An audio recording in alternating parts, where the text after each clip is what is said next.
칠레, 태국, 튀르키예 선거가 반윤석열 투쟁해주는 교훈. 전지훈 편집위원.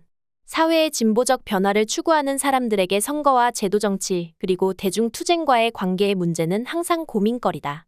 기본적으로 대중의 직접 행동과 참여가 중요하다는 것을 인정하면서도 선거와 제도정치가 가지는 중요성을 무시하기는 어렵다. 지난 반년 넘게 진행되어 온 프랑스 연금 계약 반대 투쟁을 봐도 문제는 간단하지가 않다. 프랑스 시민의 압도적 다수가 연금 계약에 반대했을 뿐 아니라 주요 노동조합 연맹들이 다 같이 힘을 모아서 강력한 파업과 시위를 지속적으로 전개했다. 무려 300만 명이 참가하는 사상 최대 규모의 총파업 집회가 열리기도 했다. 그럼에도 불구하고 마크롱 정부의 연금 계약은 현재 입법과 의회 절차를 거쳐서 통과되고 시행될 상황이다. 마크롱 정부는 야당이 복잡하게 분열돼 있고 좌파의 힘이 부족한 의회 내의 세력 균형을 이용해서 표결 없이 법안을 통과시킬 수 있는 예외 조항이나 정부 불신임안과 법안을 연결시키는 방법 등을 이용해 계약을 성공시켰다. 또 거대한 집회와 시위의 경찰력 강화와 폭력적 진압으로 맞불을 놓고 있다. 거대한 투쟁이 낳은 초라한 결과에 대한 좌절감 속에서 인종주의적 극우인 르펜의 국민전선에 대한 지지율이 오르는 현상도 나타났다. 국민전선은 비프랑스인에 대한 복지 지출을 줄여서 연금 재정을 확보해야 한다는 선동을 하고 있다. 제도정치에서의 난점이 대중투쟁의 성과와 전진을 가로막을 수 있다는 점을 보여주고 있는 것이다. 여소야대 속에서도 윤석열 정부의 폭주를 제대로 막아내지 못하는 야당들을 보면서 다가오는 총선에서 어떤 대응과 전략이 필요할지 고민하는 사람들에게도 이것은 중요한 문제이다. 이러한 측면에서 최근의 칠레, 태국, 튀르키예 등에서 있었던 선거 결과는 우리에게 여러 가지 고민점과 교훈들을 던져주고 있다. 먼저 지난 5월 초 칠레 재헌의회 선거에서는 매우 안타깝게도 극우파가 급성장하고 집권 좌파 정부가 참패하고 말았다. 소수자 혐오를 선동하는 극우 공화당이 선거에서 승리하며 우파연합이 전체 의석의 3분의 1을 차지하게 됐다. 진보좌파는 개헌 저지선조차 지키지 못했다. 이는 2019년부터 시작된 거대한 대중투쟁의 물결 속에서 진보좌파가 다수인 재헌의회를 구성하고 가브리엘 보리치 대통령이 당선해 급진좌파 정부가 집권하면서 이제 진보적 헌법으로의 개헌이 성공할 것이라는 희망에 부풀어 있던 사람들의 뒤통수를 강하게 내리쳤다. 그런 희망은 소멸하면서 투쟁과 승리의 물결은 그 정반대 방향으로 흐르고 있다. 왜 이렇게 됐을까? 지난 3년간의 세계적 코로나19 팬데믹 속에서 칠레도 전염병 위기가 경제 위기, 고물가, 실업 증가로 연결된 게 문제였다. 집권 좌파 정부는 경험과 능력이 부족했을 뿐 아니라 의회에서 우파연합의 방해와 비협조에 시달렸다. 한편으로 우파는 경제 위기와 사회 혼란, 실업 증가의 책임을 좌파 정부의 이민정책 탓으로 돌렸다. 미등록 이민자들이 칠레인들의 일자리를 빼앗는다는 논리였다. 더불어 좌파 정부가 추진한 최저임금 인상, 40시간 노동제, 소수민족 권리 보장이 나라를 무너뜨리고 있다며 공포 마케팅을 했다. 또 좌파 인사들의 개인적 흠결과 비리를 잡아내서 정부를 흔들었다. 반면 진보좌파 세력은 전통적인 노동, 임금, 일자리에 대한 요구를 더 중시하는 세력과 젠더, 인종, 이민의 문제를 더 중시하는 세력들의 갈등이 커졌다. 보리치 정부가 너무 급진적이어서 문제라는 세력과 너무 온건하고 타협적인 게 문제라는 세력들도 갈라졌다. 촛불 이후 5년간 한국에서 벌어진 일과 흡사하다. 이 모든 것은 거대한 투쟁을 통해 기회가 열리고 개혁적 정부가 들어서도 여전히 수많은 과제가 남는다는 사실을 보여준다. 기득권 세력은 얼마든지 진보적 개혁을 가로막고 실패하게 만들 수 있고 그것이 낳는 실망을 이용해 권력을 되찾아갈 수 있다. 투쟁과 제도와의 균형을 찾으며 이를 피해갈 수 있는 단순하고 쉬운 정답과 해법은 존재하지 않는다. 5월 14일 있었던 태국 선거 결과는 칠레와 달리 그나마 희망적이다. 여기서는 군주제를 기반으로 독재를 펼쳐온 군부 집권당이 패배했다. 이들은 하원 500석 중에서 고작 76석밖에 얻지 못했다. 152석을 얻어서 제1당이 된 것은 청년 세대에 기반한 진보정당인 행동전진당이다.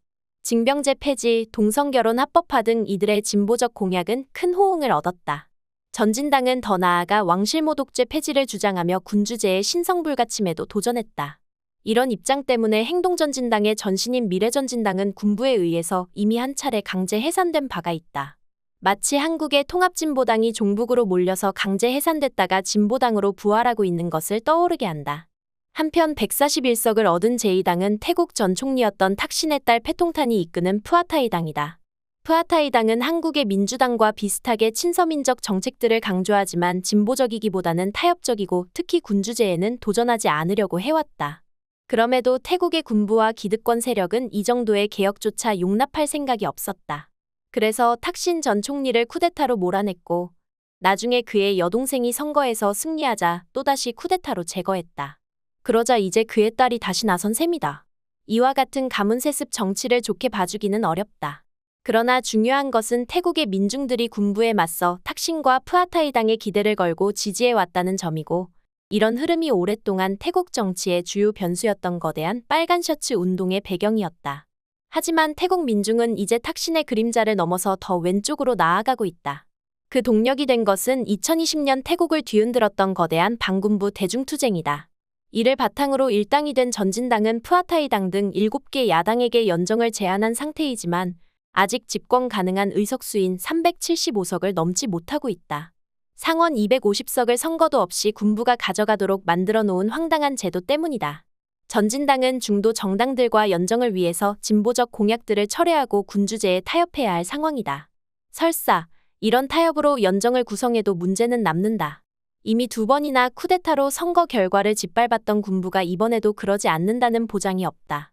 군부는 언제나 그렇듯이 또 프아타이당과 전진당 정치인들의 각종 개인 비리들을 끄집어내 자신들을 정당화할 것이다.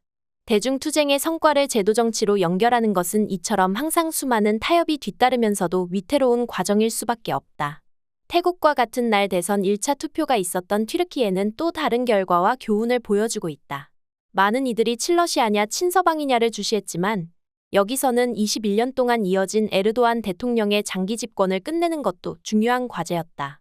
군부를 청산하고 개혁한다며 집권했던 에르도안과 정의개발당은 이제 권위주의적 철권 통치로 변질돼 있다. 그는 5개의 갱단이라 불리는 대기업들과 결탁하고 군대, 사법부, 언론을 모두 자신의 직할기구로 만들어버렸다. 소수민족인 쿠르드족에 대한 차별과 혐오를 부추기고 틈만 나면 쿠르드 지역을 폭격하며 공포 정치에 이용했다. 하지만 얼마 전 대지진으로 5만 명이 사망하는 참극이 벌어지면서 이번에는 에르도안이 심판받을 것이라는 기대가 커졌다. 에르도안에 맞선 것은 공화인민당의 클르츠다로울루 후보였는데 공화인민당은 온건한 개혁정당으로 역시 한국 민주당과 비슷하다. 중요한 것은 그가 반에르도안 전선으로 뭉친 6개 야당 연합의 대표 후보였다는 데 있다. 이 야당 연합에는 억압받는 쿠드르족과 연대하는 좌파 정치 세력인 인민민주당도 포함돼 있었다. 제3당까지 올라갔던 인민민주당은 에르도안에 의해 테러 조직으로 낙인 찍히고 강제 해상 과정에 있었기에 이번에 녹색좌파당의 틀을 이용해 선거 운동에 함께할 수밖에 없었다.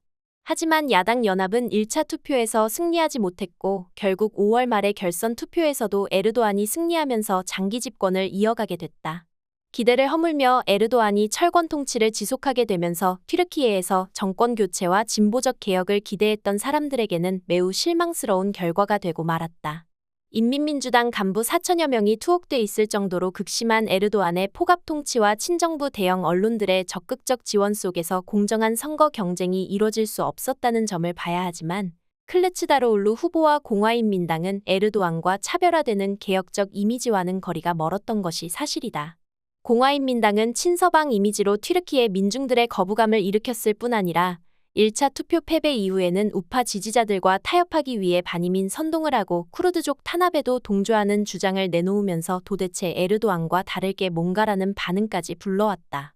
쿠르드족에 대한 지독한 혐오와 편견 속에서 인민민주당도 테러 조직의 낙인을 벗어나기 힘들었다.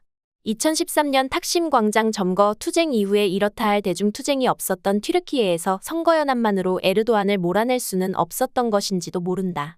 대중투쟁과 제도정치를 어떻게 결합할 것인가? 반동적 우파에 맞서서 어떤 정치적 대안이 필요한가? 무엇을 위한 선거연합과 타협이 필요한가? 칠레, 태국, 튀르키예의 경험은 윤석열 정부에 맞서며 대안을 찾는 사람들에게 많은 고민점과 교훈들을 던져주고 있다.